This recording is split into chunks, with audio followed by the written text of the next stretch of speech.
Salut, c'est Trado, je suis content de vous retrouver pour cette mise à jour de l'analyse technique de l'or et de l'argent libellés en dollars et en euros. Semaine de rémission pour les métaux précieux. La pression s'exerce de plus en plus et il devient quasiment impossible de trouver de l'or physique au prix de l'or papier. Et ça, il vaut mieux le savoir. Je vous retrouve de l'autre côté.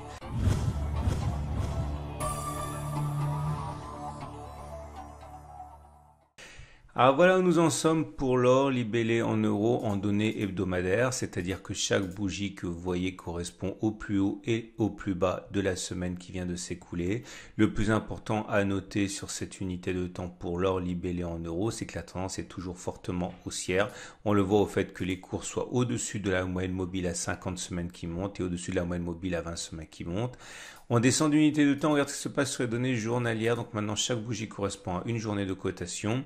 La première des choses sur ce graphe à remarquer, c'est que la tendance est haussière, mais pas de manière aussi évidente que pour les unités de temps de moyen terme, puisque nous sommes bien au-dessus de la M50, de la moyenne mobile à 50 jours qui monte et au-dessus de la moyenne mobile à 20 jours qui monte. Par contre, la M20 est toujours en dessous de la M50. Regardez ce qui se passe souvent lorsque les cours sont au-dessus d'une M20 qui monte, elle-même au-dessus d'une M50 qui monte.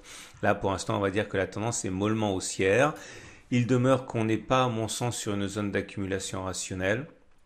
En ce qui me concerne, la zone d'accumulation rationnelle serait une clôture au-dessus de l'obstacle des 1525-1561. Notre précédente zone d'accumulation a été celle des 1306-1320 qui a fait support de manière évidente. C'était notre dernière zone d'accumulation. Donc, soit on passe l'obstacle et je renforce, soit je reviens sur le support des 1306-1320 et je renforce. Mais pour l'instant, on est un petit peu au milieu du gué. Et on passe maintenant à l'or, mais libellé en dollars et en données hebdomadaires pour voir la tendance de moyen terme.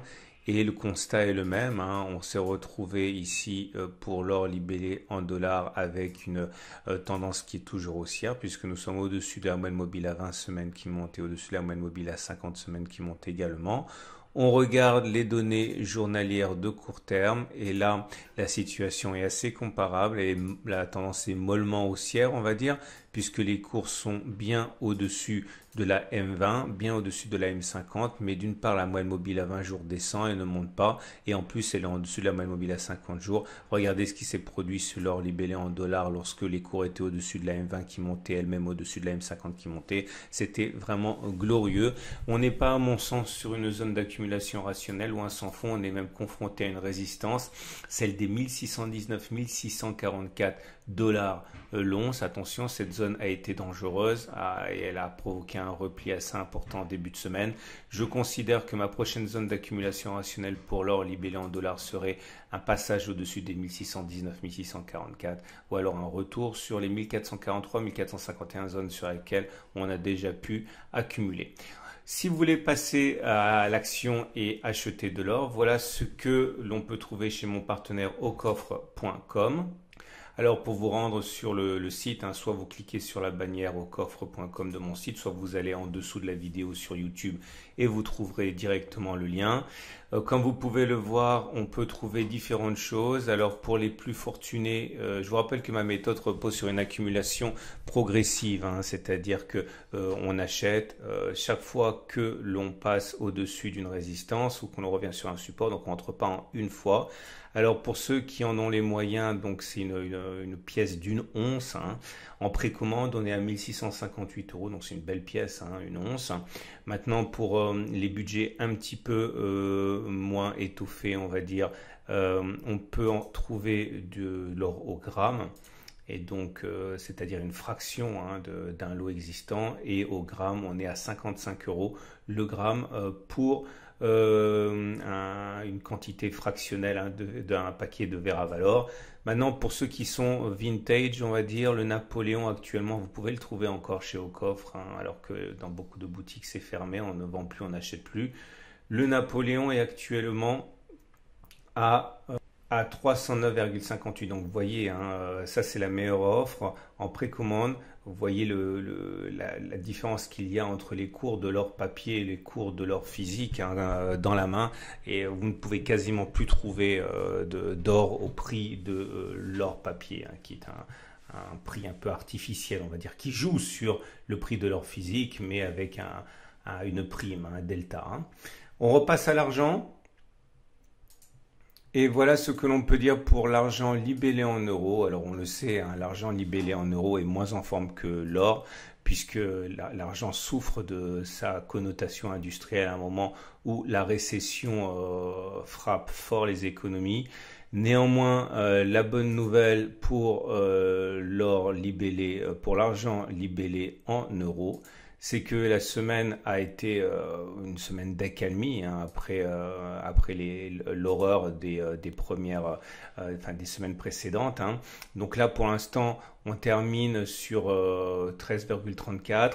La tendance, elle est baissière encore. Hein. Vous voyez, on est en dessous de la M50. Alors, on est au-dessus de la M20. Mais la M20 descend encore, la M50 descend encore, donc on est globalement en tendance baissière molle pour l'instant. Il ne faudrait pas, vous voyez, la différence c'est que quand on est en dessous de la M50 qui descend et de la M20 qui descend, ça donne ça. Hein. C'est l'inverse de quand on est au-dessus d'une M20 et d'une M50 qui monte. Il demeure que pour moi on n'est pas sur une zone d'accumulation rationnelle. Ma précédente zone d'accumulation rationnelle, je vous l'ai dit, hein, c'est quand on est allé chercher les 17-19, hein, c'était il y a 2 ou 3 semaines. On a pris depuis la bagatelle depuis les plus bas hein, de 25% en 2 semaines. Hein. Donc il demeure que c'est pas pour moi une zone d'accumulation rationnelle pour l'instant. Et on va terminer avec l'argent, mais cette fois-ci libellé en dollars, avec les données hebdomadaires pour voir où on est la tendance de moyen terme. Et là aussi, hein, vous pouvez le voir, la tendance n'est pas folichonne. Hein. On est en dessous de la M20, moyenne mobile à 20 semaines, en dessous de la moyenne mobile à 50 semaines. La tendance, elle est baissière. Dans ces conditions, hein, il est un petit peu délicat d'espérer des choses fantastiques pour l'argent à court terme.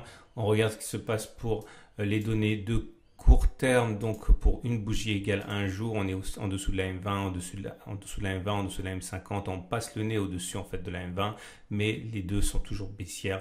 On est en tendance baissière toujours, même si c'est mieux, vous l'avez compris, que quand on était en dessous de la M20 et la M50 qui descendait. On n'est pas sur une zone d'accumulation rationnelle. La précédente zone d'accumulation rationnelle a été pour moi 12,412. On a accumulé sur ces niveaux.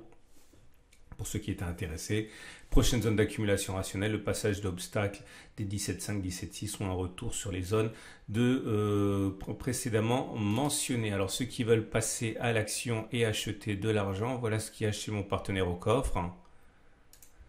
On va regarder, alors pour la Vera Silver, une once, on est actuellement à 20,45 hein, pour une once d'argent. Je vous rappelle que la boutique est toujours ouverte chez Ocoff puisque c'est un business 100% Internet. Voilà, je vous souhaite une excellente journée. Je vous invite à regarder la vidéo que j'ai mise juste après celle-ci. Une vidéo très bien faite par un des plus grands spécialistes des métaux précieux en France hein, et qui explique pourquoi l'avenir est radieux pour l'or. C'est juste après cette vidéo. Je vous retrouve mercredi pour la mise à jour de l'analyse.